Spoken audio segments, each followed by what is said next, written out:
What's up, everyone, and welcome to the Real Ones Canes podcast. He is Cam Underwood. He is managing editor of State of the U. You can follow him on X at Underwood Sports. I'm Brian the Beast London. You can follow me at Miami Radio Beast. It has been an eventful week in Miami Hurricanes land, so we will go over that. We've got recruiting to get to and a bit of a lawsuit coming at the University of Miami from Wisconsin. We'll get to that and more here on the show. But Cam, I just want to let you know, because I am Team Petty. Team Petty? I'm Team Petty. Okay. So I was in Gainesville last week and over the weekend. My son did an official tour of the University of Florida, and he's taking a tour of, he already did UCF. We're doing Florida State next week.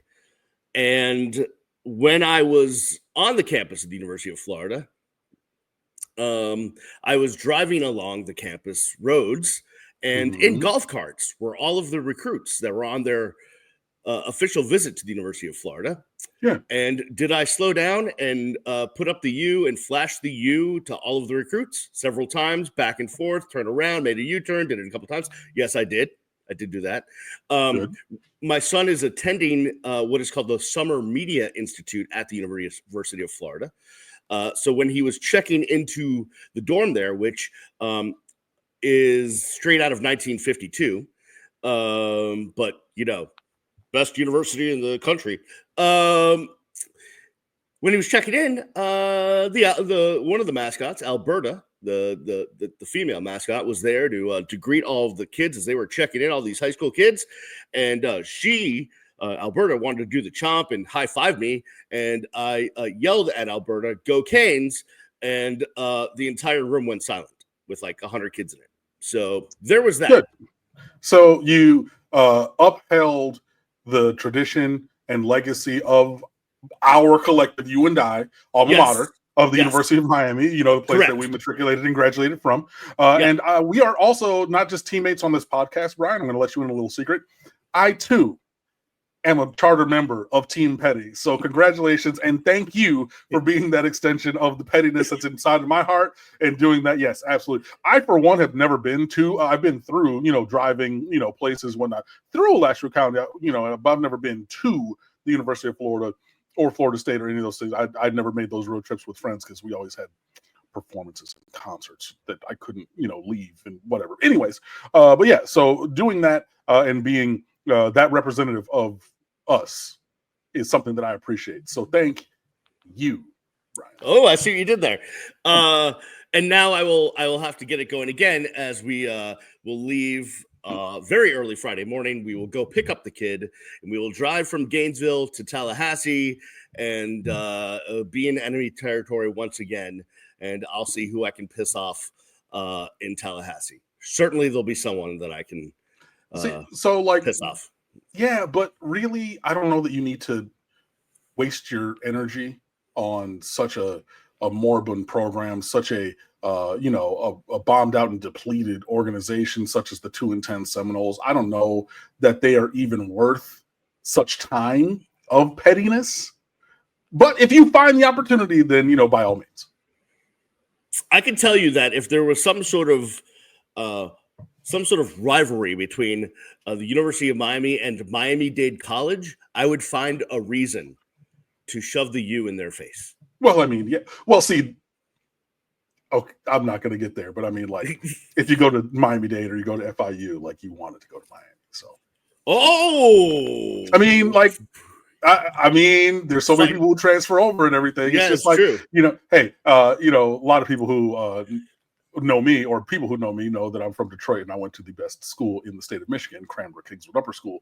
So, it just continues from there. Like, if you went to Country Day, like, you probably didn't get into Cranbrook, and that's okay. That's all right. There's a spot for everybody, but everybody's not built to be a Cranbrook Crane. Everybody's not built to be a Miami Hurricane. It's just different on this side of the world, man. I get it. It's true.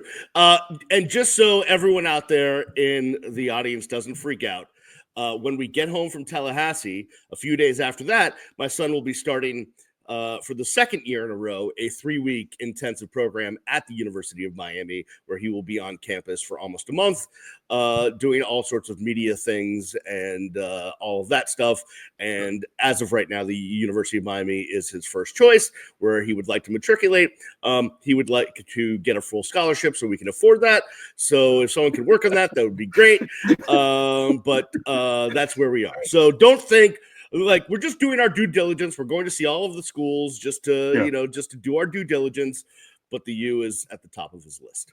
No, and as it should be. Like, I mean, I regret to inform you all that I applied to the University of Florida as well. I got into the University of Florida, even not being from here, so like that was my safety school. And I said that to literally, I said it to my college counselor at the time, and he laughed, and then he looked at me like, and I'm like, no, like, look at my academic profile, like that's absolutely my safety school. And yeah, like I had the opportunity to go to schools that were higher up on my list than my safety school. So I get it. You gotta, explore what's out there and everything. But, we're going to explore the current world of the Miami Hurricanes. So, Brian, what do we have going on that you want to talk about? Well, it was I was in Gainesville and I saw their recruits. There was recruits on the University of Miami campus. It was the last weekend that kids could be on the University of Miami campus. And from all reports, everything went really well, Cam. And I think we got some verbal commitments out of the weekend, and there's some others that we got some inroads with, and some other kids that maybe are deciding to go some other places. What do you got for us on this front? Yeah, I mean, there was, as we said before, the last open weekend for visits. We are now in the dead period, so there are no visits on campus or off for recruits all the way up until September, basically. So yeah, this was really key to get everybody who visited on campus. We'd had upwards of like 7, like double digits every single weekend. It was, let me see, 17 the first weekend, 17 the second weekend, 11 third weekend, and then only 8 last weekend, since, we'd already had 40 something visits already done. But yeah, one of the late breaking kind of things, we were supposed to have another player visit Vance Spafford from Mission Viejo, California. Yeah. A guy who's like 10.6, 10.5 in the 100. Like you're talking 4.4 speed, like legit. I think it's a 4.35 in the 40. That's what I saw. That's a high school 4.35. Like there's very few people. There's very few people who actually run that. I'm going to say 4.4. His mama say 4.35. I say 4.35. Fine, sure. But a kid who is a shifty and fast, dynamic receiver was committed to the University of Georgia. He fell ill and did not visit. Apart from his personal illness, the University of Georgia was trying to block him from visiting Miami because Miami has been trending in that direction in that recruitment for a good long time. And despite Georgia maybe having a moment of reprieve, feeling like, oh, well, he didn't visit, so we're good. Vance Spafford committed to the University of Miami. And he did that on yesterday as we're recording this. Yeah. So that is it's an all-American player at wide receiver, a very dynamic playmaker with elite speed. So again, you're not only just getting that player, you're also depriving Georgia or whomever else of that player. And they, by the way, I know we have more to get to on the recruiting front, but if you peruse social media, the UGA fans are not very happy that they lost him to the University of Miami, and now seem to be a little bit upset with us in ways that I don't understand, but okay. No, I understand it completely. Like, we are now becoming the thorn in their side of their well-oiled recruiting machine. Now, I get some of the things where I saw some people talking about, oh, they're disappointed in the kid for what. I'm like, he made the decision that works for him. Like, I get that you're a fan and you would want him to go to your school, but he made the decision that works for him. So I would say they're upset with the situation and they're kind of changing it to talk about the player.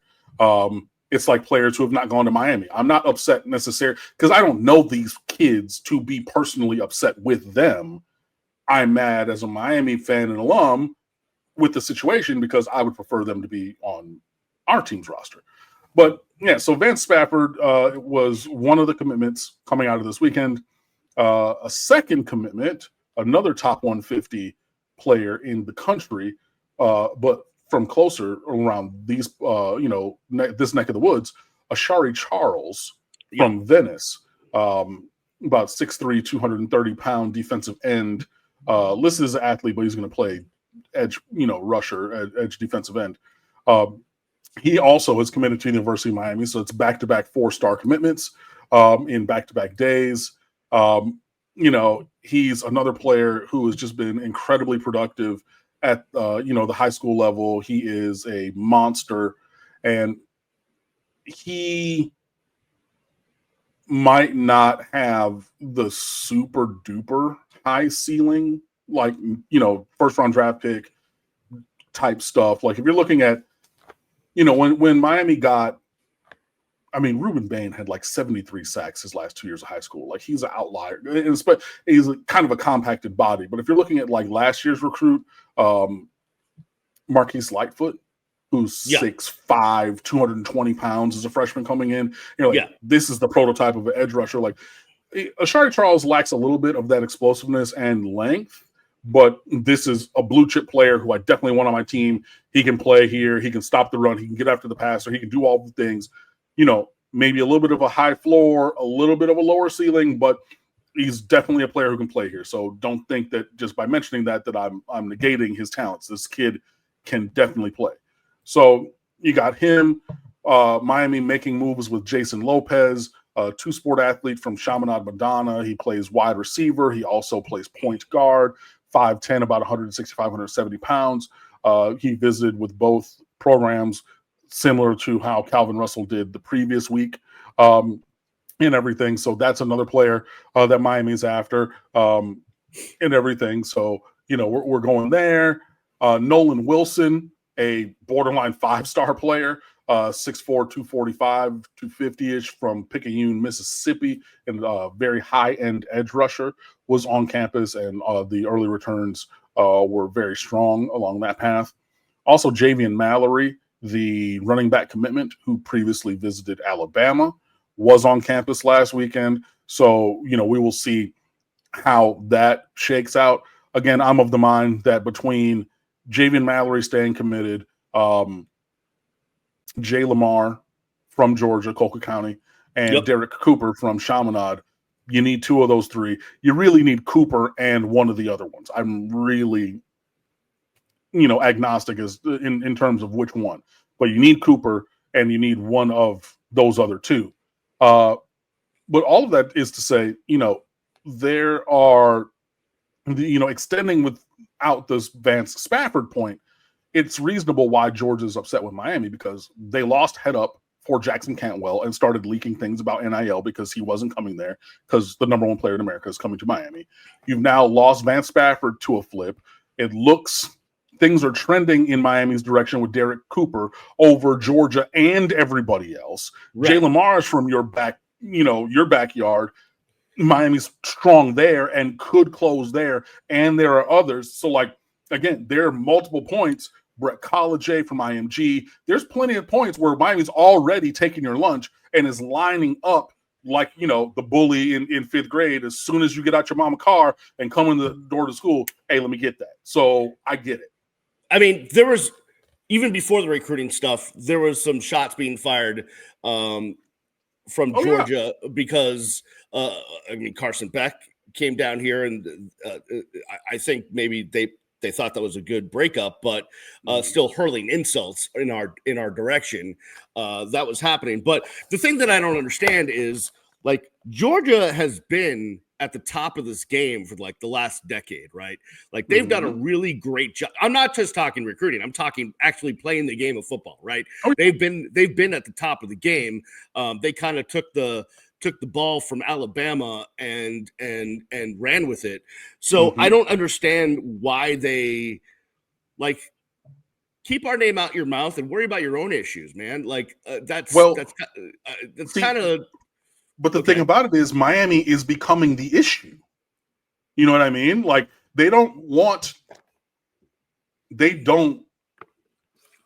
to see less talent on their roster. They don't want anything in the way. So like Miami is starting to become the issue or another emergent issue because like you're already in that conference. So you got Alabama, you got LSU who recruits incredibly despite one of the worst people ever to face or grace the face of the earth being their head coach, right? You got Tennessee who's spending a lot of money. You got Lane Kiffin at Ole Miss, right? You got Georgia Tech in Atlanta, they get some kids. You got Clemson who recruits regionally and comes down into there. You got, other teams coming into the state of Georgia and everything, but you're usually able to, can do whatever you want, but you're starting to lose some of these battles consistently. And hey, look, they took Lawrence Cager transferred there. Sure. Colby Young transferred there.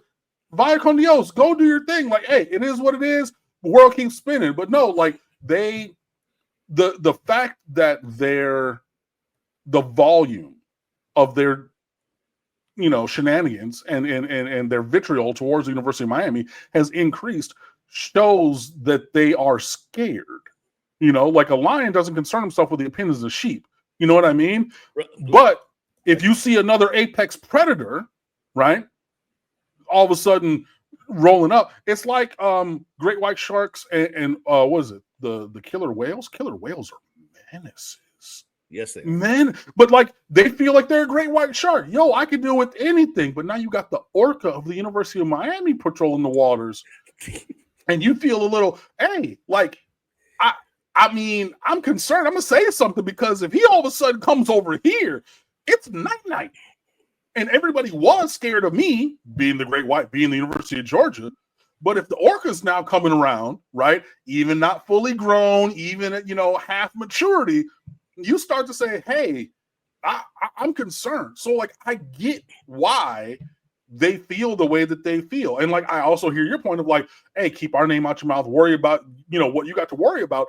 The point of fact is, the thing that they are worrying about because of how things have progressed is the University of Miami, is the Mario Cristobal-led Hurricanes, and that's why we're hearing more about it from them specifically, because we're going toe-to-toe with them and beating them for the kind of players that they've had pretty exclusively for a good long time.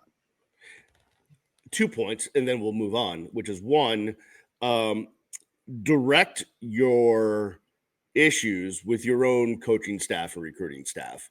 Because if they're losing kids to Miami, work harder, I guess, outwork Mario and them boys. I just want to say they've also lost coaches to Miami and well, valid, yes.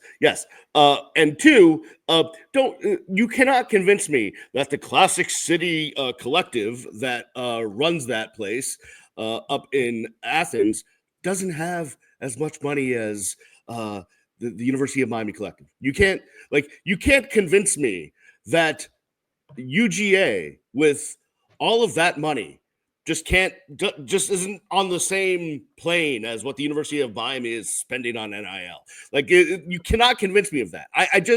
I'm sorry. Like, right. And that's where I push back on the Jackson Cantwell thing, because they tried to couch it as, oh, it's NIL only. And I'm like, no, it's part of the picture, but it's not that exclusively. And like, honestly, if you did get outbid and you're saying it is NIL only, get your money up, broke boys. Right. You know what I mean? Right. Like then, right. like you're talking about the fact that you don't got the money to spend then. So, and like again, if you don't have it to spend on the number one player in America, an incredible offensive lineman, and record set like Jackson Cantwell just won the U20 Olympics in shot put at a newly turned 17. Like, this kid is young for his grade. So he was 16, just turned or is about to turn 17, and just won the under 20 Olympics, right? And this is a kid that you can't find the money for. Like, step your grind up, broke boys. Like, hey, worry about yourself. By the way, my son is 6 months older than him, and I'm just trying to get him out of bed in the mornings. Like, meanwhile, throw a shot put or do anything at all at a high level. Hold on, wait. Is that your phone ringing? Is he calling? you to go pick him up from Gainesville already? Wow, rough. Bad days. I will have updated thoughts Okay. on next week's show. I will, because we have a long drive ahead of us, a couple of ways up and down the state. I will get all of the thoughts that he has on both Gainesville and Tallahassee, and then I will bring them to the show, and maybe that'll be the entire episode. Perfect. Is just doing that. Sorry, the last thing I want to do about recruiting before, because I was listing off the recruits, Miami did flip Justin Edwards, a linebacker from Orlando Edgewater from Rutgers. This is a kid who tests like athletically off the chart. He's currently a 3-star, will probably end up as a 4-star and everything. So he's another one of the commitments, and there seem to be other commitments that are forthcoming in the next couple of days. I believe Israel Briggs, kind of jumbo receiver tight end guy from California, should be committing to Miami in the next day or so, and then another couple as well. And you've seen national recruiting writers talking about Miami is going on a run this week, and then I believe that there's already a potential run in July with previously scheduled commitments as well. So, sorry, hitting the microphone there. But that's kind of just to complete that and everything. So I didn't want our very sage and studied listeners to be like, well, you didn't mention the other linebacker and everything. Wanted to do that. Boom. I've been cutting you off a whole bunch. I'm so sorry for my lack of manners. You're good. We're good, bro. We're good. Hey, but I do want to say this. So we're recording this Tuesday afternoon. You will be watching this probably Wednesday or after, because the episode will come out the next day from when we're recording. So we're recording this on Tuesday, June 24th. Tonight, actually, Israel Briggs, the outstanding tight end from Visalia, California, out there in the Central Valley, will be making his pick. I think it's down to Miami and LSU. So if you're watching this and you're like, why aren't they addressing Israel Briggs and where he ended up going, Miami or LSU? It's because we're taping this before that. So that is why we'll tackle that one in next week's show. So don't think that we're just ignoring the news. Want to throw that out there. All right, we're going to take a break. On the other side, we have to get into this lawsuit. So the University of Wisconsin and just decided, you know what? We're really upset that Xavier Lucas decided to go to the University of Miami, so we're just going to sue Miami.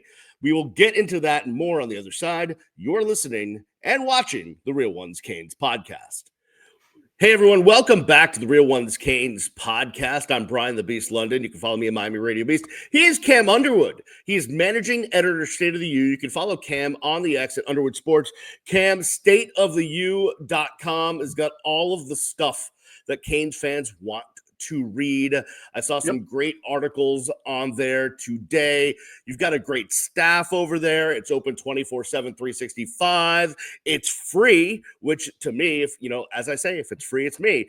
What is going on at State of the U? What is crack-a-lackin'? Well, we have our summer scheming series from Justin DeTavio. He's already 3 games into the year, looking at the offensive and defensive X's and O's of the teams that Miami will be playing. We have a bunch of recruiting stuff. I'm going to continue to update that. Justin, actually, he put revived an old content stream called Storm Chasers, where we talked about if you are a Hurricanes fan, going somewhere else, as in chasing the gathering storm of hurricanes on the road, then this is our look into that location and city, and why is he not talking to me? I used to travel with the team. I used to be all over the place. I got insight. We could definitely make that happen. So he's brought back Storm Chasers for Pittsburgh. Just went up, and then we actually have 2 different articles, because we have like 4 guys who either are credentialed or full-time lawyers, because all lawyers want to be sports writers, and we have a few of those. Of course. And a couple of them have actually given some of their thoughts about our next topic, which is the Wisconsin lawsuit surrounding Xavier Lucas, aka Student Athlete A from the filing, and the University of Miami. Yeah, so let's talk about it. Xavier Lucas is a local kid, went to is from Pompano Beach, went to American Heritage Plantation. Yeah. And he started his career in college at the University of Wisconsin. Good for him. Great school, great football team. Madison's a great college town. What's not to like? Well, he decided he did not want to continue his education at the University of Wisconsin. He wanted to put his name in the transfer portal. They would not allow that. Xavier Lucas said that, his dad was sick. He wanted to come home and he wanted to be closer to home, and that would be the University of Miami. They would not allow him to go into the portal. So that started off these fireworks. So that was on December 17th when he requested a transfer. Then what happened is he withdrew from Wisconsin in January and he just enrolled in the University of Miami without being in the portal. And basically, which is completely legal. Like, you can, if you're a student at a college, you can leave and then go enter another college. I'm pretty sure that is still legal. Absolutely. Where it gets hairy is when deals are signed and, there's all the stuff with the house settlement that's starting July 1st. And there's all sort of contractual stuff. And it's become a business. Well, it's always been a business, but it's even more of a business now. And that's where we find ourselves now, because the University of Wisconsin, in their lawsuit, is claiming that coaches and a booster visited Xavier Lucas when he was down here in South Florida and convinced him to leave Wisconsin and come to Miami. That's what they are claiming. The lawsuit is in the state of Wisconsin. It's not a federal lawsuit. And here we are. It is the University of Wisconsin, Madison, and VC Connect, which is their NIL collective, against the University of Miami staff, and a prominent Miami football alumnus whose name has been redacted, and that person could also be a booster. We're not sure. Well, technically, everybody's a booster. Well, yes. I mean, what I mean? Yes, correct. If you spend any money at the university, you're technically a booster.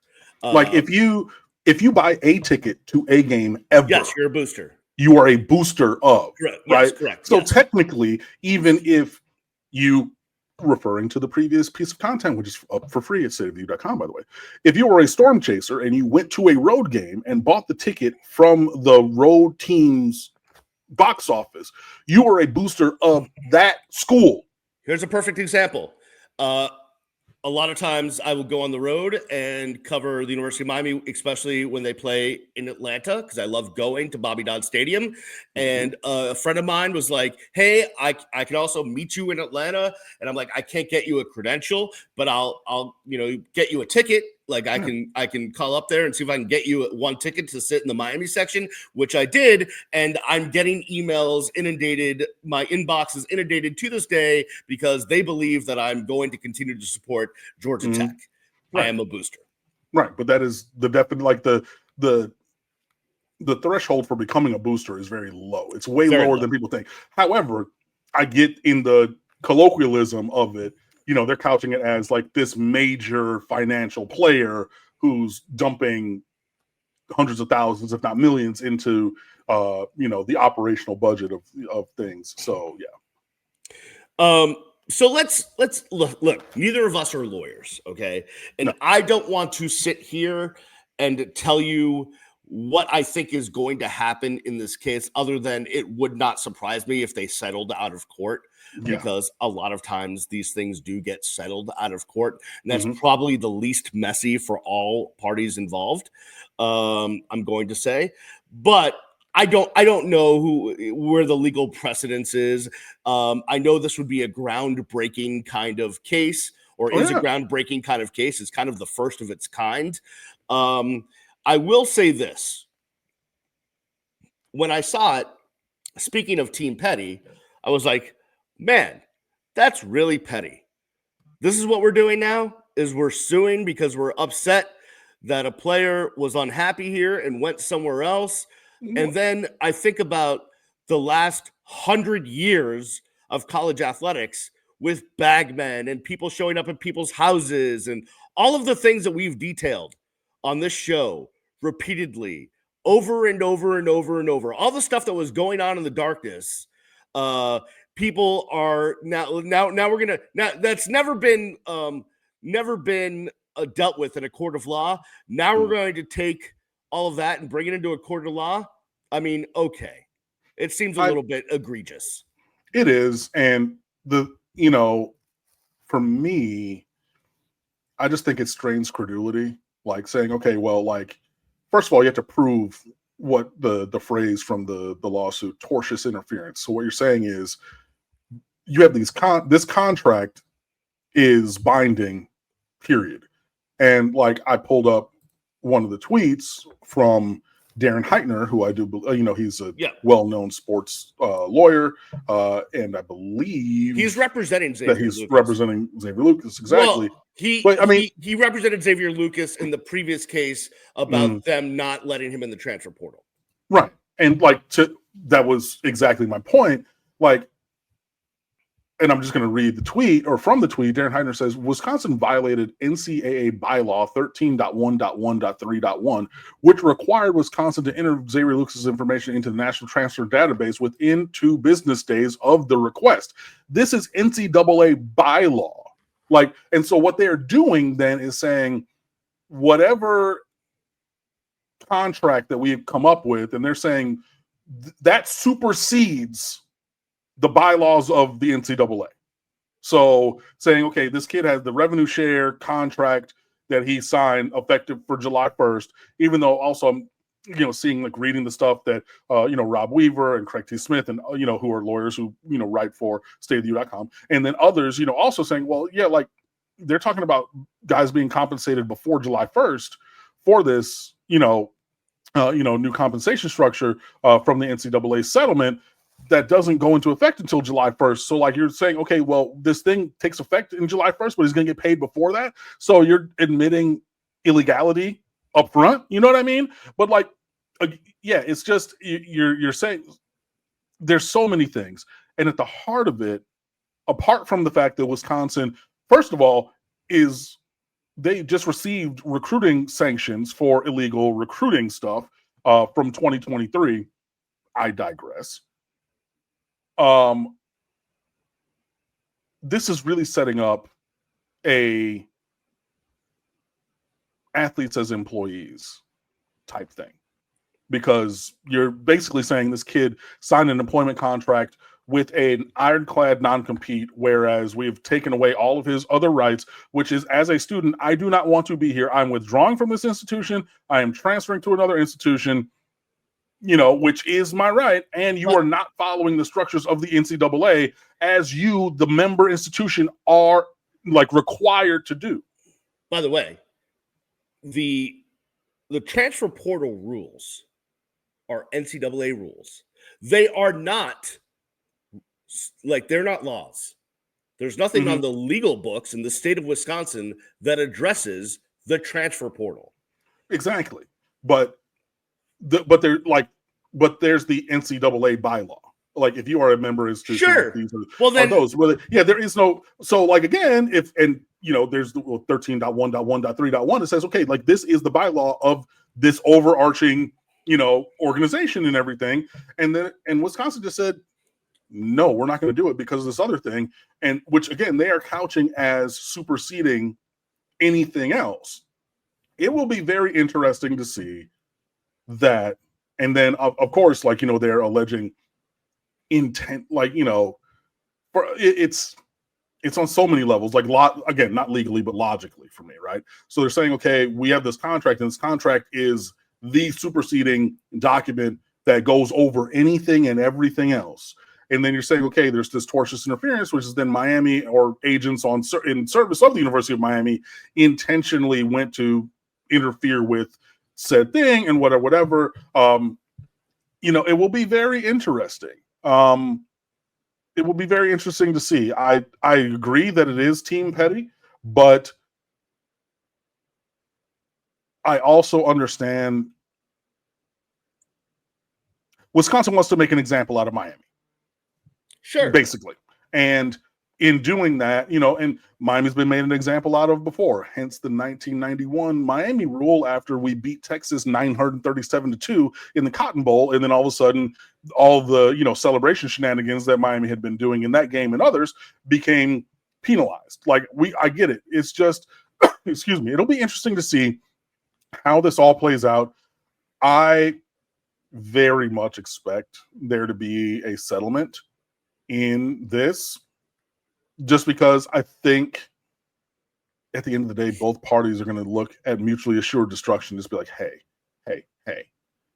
do we really want to go down this path? Listen, as Wisconsin sits there and thinks they have the legal high ground, they would also have to know that if this did go to court and people started to have to testify, or there was depositions, there would be baggage that came out.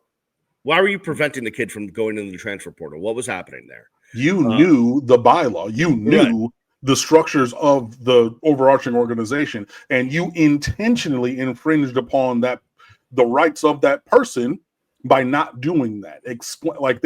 I get that they are pointing a finger, but elementary school style, you point one and 3 point back at you. Like I really do think that they are throwing a rock in a glass house, and I don't think that it's going to work out the way that they're playing in their mind. I really don't. And at the end of the day, Xavier Lucas is not going to go there, anymore. Like he's here. It would be unconscionable to have him not be able to play at the University of Miami or elsewhere than the University of Wisconsin because he elected to leave. That would just be entirely unconscionable to me. And I hate to kind of relitigate something else from previous, but Xavier Lucas was like a 3-star kind of a guy, but super athletic and like really was a late riser in his recruiting class in 2024. Miami and Wisconsin were the finalists. Could have just come to Miami, my guy. Well, just throwing it out there. And because I know people are thinking it. If you would have just come to Miami in 2024, and you could have, then we would not be here. I'm not going to ever. It's really hard for me to criticize the decision making of a teenager. Oh yeah. Even more so now because I'm the father of one, so I get it. And